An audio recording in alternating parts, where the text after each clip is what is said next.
Hello friends, स्वागत है आपका अपने चैनल जिसका नाम है AM to PM क्लासेस।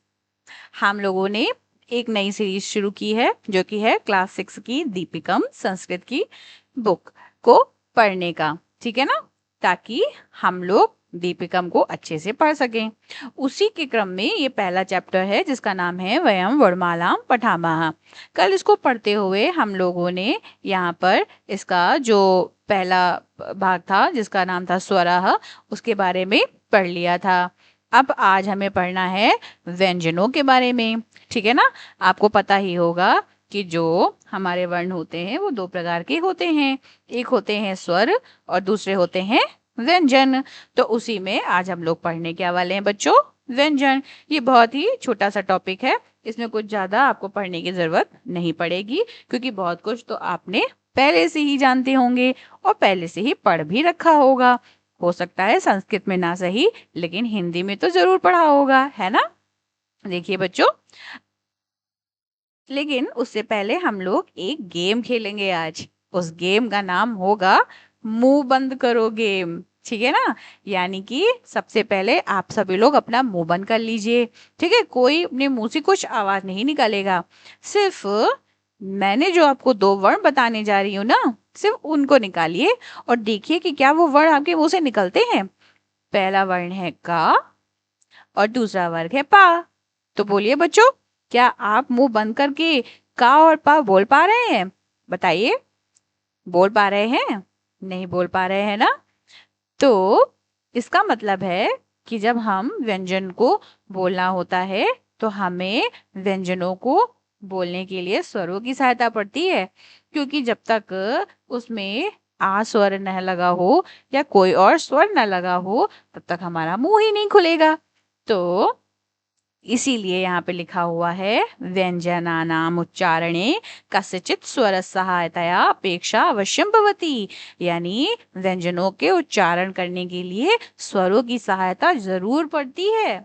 ठीक है, अतः वर्णमालायां व्यंजनानाम उच्चारणार्थम सर्वत्र आसर्वस्य योजनम भवति। इसीलिए वर्णमाला के व्यंजनों के उच्चारणार्थ के लिए सर्वत्र हर जगह आस्वर की योजना होती है। ठीक है, यानी कि उसका प्रयोग होता है। यानी कि का में जब देखिए का के नीचे जो हलंत है इसका मतलब है कि ये अर्धमात्रिक है, यानी कि आधा मात्रा वाले हैं और इन्हें हम कहते हैं व्यंजन। जब इसमें हम जो स्वर होते हैं उनको देखिए, स्वर जो होते हैं ना वो तीन प्रकार के होते हैं, एक मात्रिक, द्विमात्रिक और त्रिमात्रिक। ठीक है, त्रिमात्रिक का मतलब है यानी कि जिनका मतलब उच्चारण थोड़ी देर तक होता रहता है ना। लेकिन वो सब हम बाद में पढ़ेंगे, पहले हम इतना पढ़ लेते हैं कि जो व्यंजन होते हैं वो स्वरों की सहायता से बोले जाते हैं। जब तक किसी व्यंजन में स्वर नहीं लगेगा वो व्यंजन पूरा नहीं हो पाएगा। जैसे क में आ जोड़ा तो बन गया का। अब इसे ही मुंह बंद करके कहने के लिए कहा था ना मैंने, तो आप नहीं बोल पाए क्योंकि उसमें स्वर लगा हुआ था और बिना मुंह बंद करे आप स्वरों को कैसे बोलेंगे, है ना। इसीलिए आप वो नहीं बोल पा रहे थे। ठीक है, अत्र व्यंजनम केवलम क ख ग घ इत्येवस्ति। यहाँ पर व्यंजन केवल क ख ग घ ही है। अत्र अस्वरः केवलम उच्चारणार्थम योजिता अस्ति। आ जो वर्ग आपको वर्ण दिख रहे हैं ये सिर्फ उच्चारण करने के लिए है। देखिए, हर व्यंजन में स्वर तो बोले ही जाते हैं, यानी हर व्यंजन को बोलने के लिए स्वरों की बैसाखी चाहिए होती है। बिना स्वरों के माध्यम से तो स्वर बोले ही नहीं जा सकते हैं। ठीक है ना बच्चों, तो ये बात जरूर याद रखिएगा। अब हम लोग पढ़ते हैं कि व्यंजनों के भेद कितने होते हैं। तो व्यंजनों के होते हैं बच्चों चार भेद होते हैं। कितने भेद होते हैं? चार भेद होते हैं। ठीक है, इसमें पहला जो भेद है वो है स्पर्श वर्ण। हाँ, यानी जो स्पर्श करते हुए वर्ण होते हैं। स्पर्श वर्ण क्या होते हैं? जो मुख में आपके दांत, आपके होठ, आपका जीभ, आपके जो तालु, जो मूढ़ा, जो गले से वर्ण निकलते हैं उन्हें ही हम स्पर्श व्यंजन कहते हैं। अब आप पूछेंगे तालु कौन से हैं? दांत के जो सबसे ऊपर दांत के पीछे का जस्ट पीछे का भाग होता है वो होता है तालु। और तालु के जस्ट पीछे जो एक खड्डे जैसा होता है ना, वहां होता है आपका मूर्धा। तो यानी कि जो कवर्ग है वो है आपके कंठवर्ग, चवर्ग है आपके तालु, टवर्ग है मूर्धा, तवर्ग है दंतावर्ग, और पवर्ग है ओष्ठवर्ण। तो इन वर्गों को सीरियल वाइज जरूर याद कर लीजिए। और मैं आपको इसका एक ट्रिक भी देती हूँ।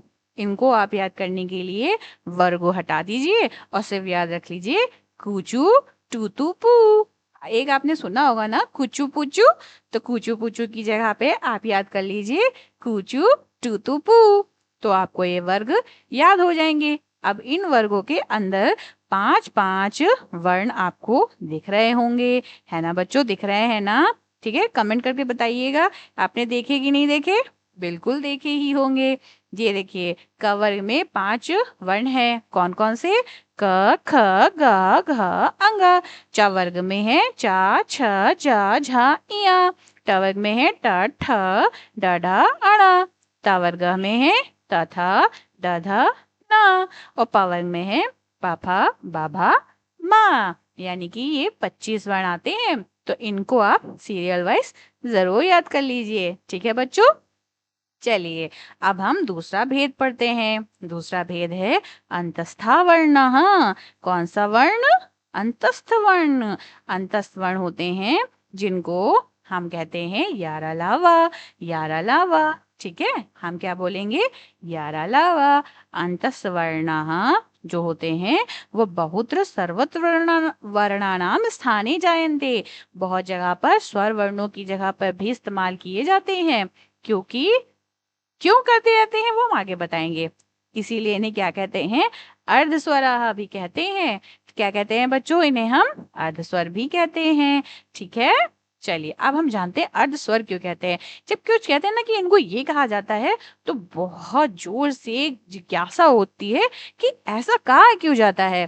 तो अब हम लोग यहाँ पे पढ़ते हैं कि को क्यों कहा जाता है। देखिए बच्चों, जो अंतस्वर्ण होते हैं यार अलावा, वो क्या होते हैं? दो जो स्वर वर्ण होते हैं उनको मिलाकर बनते हैं। और स्वर वर्णों को मिलाने की वजह से ही इन्हें हम अर्धस्वर भी कहते हैं। अब ई और आ मिलकर बन गया य, री और आ मिलकर बन गया र, री और आ बन गया ल, और ऊ आ मिल गया व।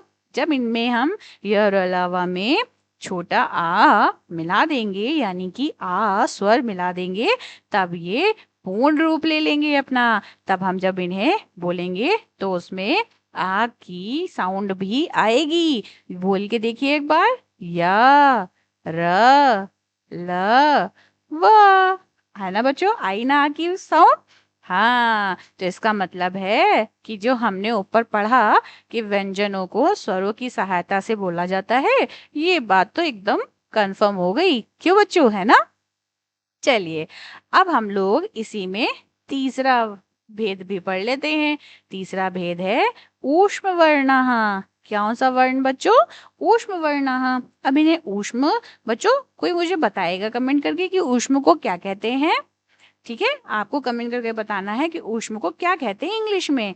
ऊष्म को इंग्लिश में हॉट कहते हैं, है ना? लेकिन गर्म गर्म शब्द होते हैं क्या? इनको छूने से आदमी जल जाता है क्या? नहीं बच्चों, ऐसा नहीं है। दरअसल इनको बोलते हैं जब, तो हमारे अंदर से एक गरम गरम सी सांस बाहर को निकलती है, जिसको जब हम इनको जब बोलते हैं ना, ये श श और हा, जब ये वर्ण निकलते हैं ना, तो इनको बोलने पर गर्म गर्म सांसें निकलती हैं। और इन गर्म सांसों के बोलने के कारण ही हम इन्हें ऊष्म वर्ण कहते हैं। ये शब्द गरम गरम नहीं होते कि आप इन्हें सोचे क्या ये गरम गरम होते हैं क्या? नहीं नहीं, ये गरम नहीं होते बच्चों। ठीक है, तो इनको जब हम बोलते हैं तो हमारे अंदर से एक सांस बाहर को निकलती है, इसी कारण हम इन्हें ऊष्म वर्ण कहते हैं। इनको याद रखिएगा, ये 4 प्रकार के होते हैं। च, च, स, हा। ठीक है बच्चों, चलिए अब हम आज का आखिरी भेद करते हैं व्यंजन का। पहला कौन सा पढ़ा था? स्पर्श व्यंजन। दूसरा पढ़ा अंतस्थ व्यंजन। और तीसरा पढ़ा ऊष्म वर्ण या व्यंजन। और चौथा कौन सा पढ़ा? अयुग्म वर्ण व्यंजन, है ना। तो हम जानते हैं कि अयुग्म जो होते हैं वो होते हैं अंगा और आहा, है ना। हिंदी में आप लोगों ने वर्णमाला पढ़ी है ना, वहां पे पढ़ते हैं ना, अंग से अंगूर, आहा माने कुछ नहीं। तो वैसे ही यहाँ पे भी ये देखिए आपको दिख रहा होगा ना, अंग और आहा। फिर संस्कृत में ये आवरण सिर्फ उच्चारण के लिए है।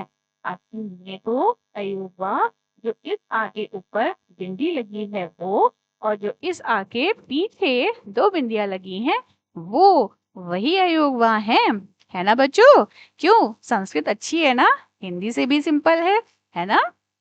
तो अयोगवाह विशिष्टा व्यंजन वर्ण अस्ति। अयोगवा जो होते हैं ये एक विशिष्ट व्यंजन वर्ण है।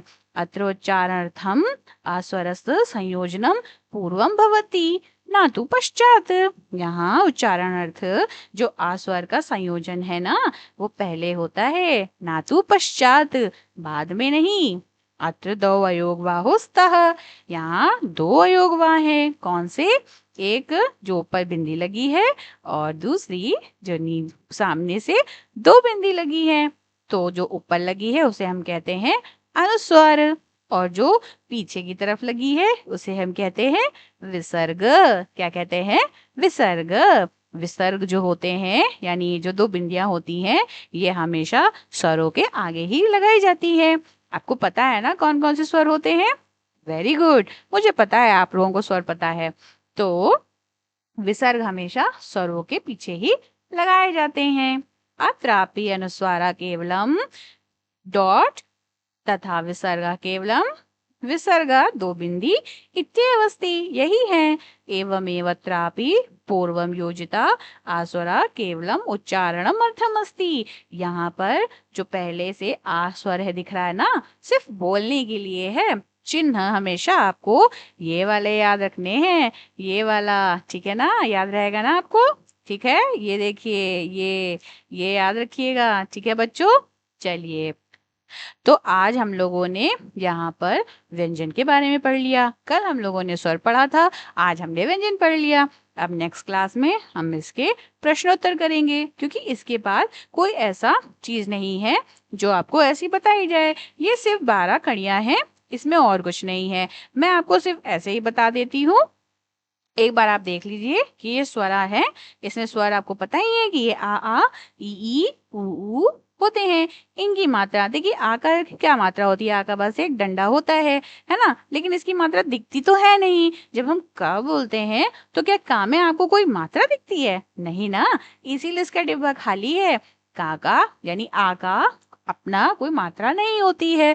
बड़े आ की एक मात्रा होती है जिसको हम एक डंडे के रूप में लगाते हैं। जब हम लिखते हैं का, तो उसमें एक डंडा भी तो लगाते हैं ना, वही है बड़े आ की मात्रा। छोटी ई की आपको पता ही है, बड़ी ई की मात्रा इधर से, छोटा ऊ और बड़ा ऊ। इधर यहाँ लिखे हैं व्यंजन। व्यंजन कौन से, क ख ग घ अंग।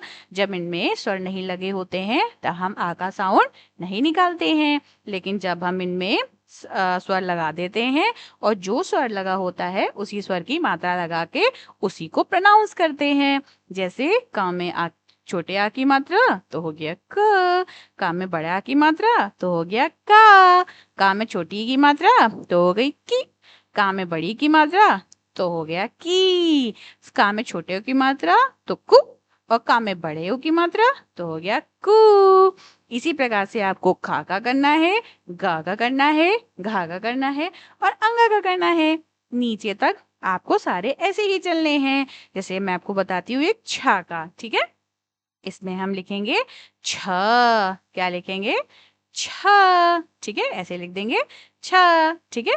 फिर यहाँ लिखेंगे तो क्या हो जाएगा, यहाँ हो जाएगा छ, क्या बन जाएगा ये, एक मिनट, यहाँ पे आ नहीं पा रहा है, यानी कि छा और छा के आगे एक डंडा हो जाएगा। उसी प्रकार से छा में छोटी की मात्रा तो हो जाएगा छी, छा में बड़ी की मात्रा तो छी, छा में छोटा हो तो छू, और छा में बड़ा हो तो छू।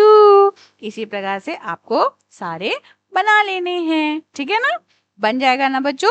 ठीक है, तो ये आपको बनाकर देखना है। जहाँ पे आपको दिक्कत होगी ना, वहाँ आप मुझसे पूछिएगा, मैं आपको बताऊंगी कि इसको कैसे करना है। ठीक है।